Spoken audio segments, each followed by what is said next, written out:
السلام علیکم، very good morning, welcome to new Pakistan. میں ہوں آپ کے ساتھ انوار خاور۔ ناظرین، پروگرام کے شروع میں ہم بات کرنے جا رہے ہیں سوشل میڈیا پر وائرل اس ٹرپ کے حوالے سے جس پہ ہم پھر یہ دیکھ رہے ہیں کہ اس پر اچھی خاصی ٹرولنگ کی جا رہی ہے اور ساتھ ہی ساتھ اس پر اب کافی میمز بھی بننا شروع ہو چکی ہیں۔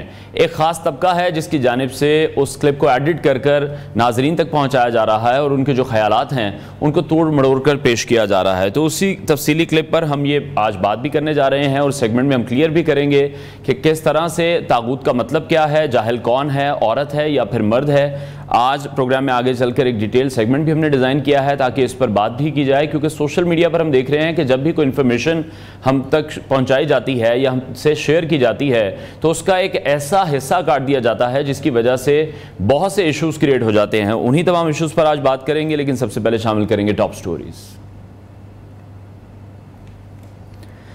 گرمیوں میں روزانہ دہی کھانے سے جسم پر مرتب ہونے والے 8 اثرات۔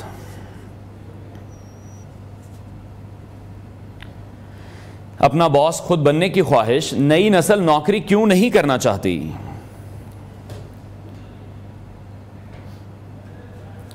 سوشل میڈیا سے پیسہ کمانا کتنا آسان، کتنا مشکل؟ اور طاغوت کیا ہے، جاہل کون، عورت یا مرد؟ اور آج ہم بات کرنے جا رہے ہیں دہی پر، اور یہ وہ غذا ہے جو سبھی شوق سے کھاتے ہیں۔ دہی میں گڈ بیکٹیریاز یعنی صحت کے لیے ناگزیر مثبت بیکٹیریاز کا مجموعہ پایا جاتا ہے، جس کی بنیاد پر طبی ماہرین کی جانب سے دہی کو انسانی صحت کے لیے خزانہ قرار دیا جاتا ہے۔ طبی ماہرین کی جانب سے دہی کے روزانہ استعمال کا مشورہ بھی دیا جاتا ہے، خصوصاً جب ہم دیکھتے ہیں کہ ہمیں سٹمک سے متعلق کوئی شکایت لاحق ہوتی ہے تو پھر دہی کے استعمال پر زور دیا جاتا ہے۔ گھروں میں بھی اس طرح کے ٹوٹکے استعمال کیے جاتے ہیں کیونکہ اس میں لیکٹک ایسڈ پایا جاتا ہے جو کہ غذائی اجزاء کو ہضم اور جذب کرنے میں مدد کرتا ہے۔ اس کے علاوہ دہی کے استعمال سے جسمانی توانائی میں بھی اضافہ ہوتا ہے، جس کی وجہ سے آپ کو ویکنس فیل نہیں ہوتی ہے۔ جس طرح سے ہم روز دیکھتے ہیں، اپنے گھروں کی روٹین میں بھی دیکھتے ہیں، ماہرین بھی یہ کہتے ہمیں دکھائی دیتے ہیں کہ ہمیں روز دودھ پینا چاہیے، اسی طرح ماہرین یہ بھی کہتے ہیں کہ روزانہ دہی کھانا بھی بہت لازمی ہے، کیونکہ دہی میں شامل جو غذائیت ہے وہ ہماری صحت کے لیے بہت زیادہ اچھی ہوتی ہے۔ گرمیوں میں دہی کھانے سے ہمیں کون کون سے طبی فوائد ملتے ہیں، یہ جاننے کے لیے ہم نے انوائٹ کیا ہے ماہر غذائیت سمن اشتیاق نے ہمیں جوائن کیا۔ سمن، بہت شکریہ آپ کے وقت کے لیے۔ دہی کھاتے تو ہم سبھی ہیں، لیکن آج ہم چاہ رہے ہیں کہ لوگوں کو بھی کنوے کیا جائے کہ اس کے کون کون سے فائدے ہیں۔ تو گرمیوں میں اسپیشلی آپ کیا دیکھتی ہیں کہ کیا فائدے ہیں اس کے؟ اچھا انوار، جو یوگرٹ ہے نا دہی، وہ کمپلیٹ سورس ہے کیلشیم کا اور پروٹین کا اور پروبایوٹکس کا۔ اب پروبایوٹکس کا کام کیا ہوتا ہے کہ وہ آپ کی گٹ ہیلتھ کو بہتر کرتا ہے۔ جتنی اچھی آپ کی گٹ ہیلتھ ہوگی اتنا آپ کا ڈائجیشن جو ہے وہ اچھی ہوگی، اتنی ہی آپ ایسیڈیٹی، کانسٹیپیشن اور جو ہارٹ برننگ ایشوز ہوتے ہیں، ڈائریا، ان چیزوں سے محفوظ رہیں گے۔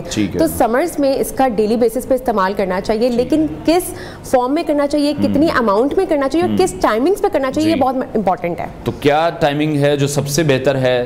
ارلی مارننگ کھانا چاہیے، کچھ لوگ کہتے ہیں رات کو ورڈ کرنا چاہیے، تو وہ ٹائمنگ اگر آپ ڈسکرائب کر دیں۔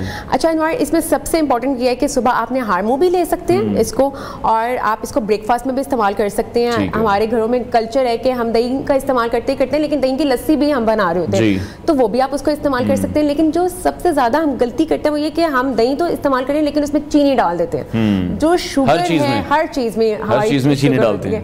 تو جو چینی ہے وہ مین کلپریٹ ہے وہ آپ کا، کیونکہ کیلشیم کا سورس ہے یوگرٹ۔ جیسے ہی آپ دودھ دہی کے اندر چینی ڈالیں گے آپ کا جتنے بھی نیوٹرینٹس ہیں وہ ختم ہو جائیں گے۔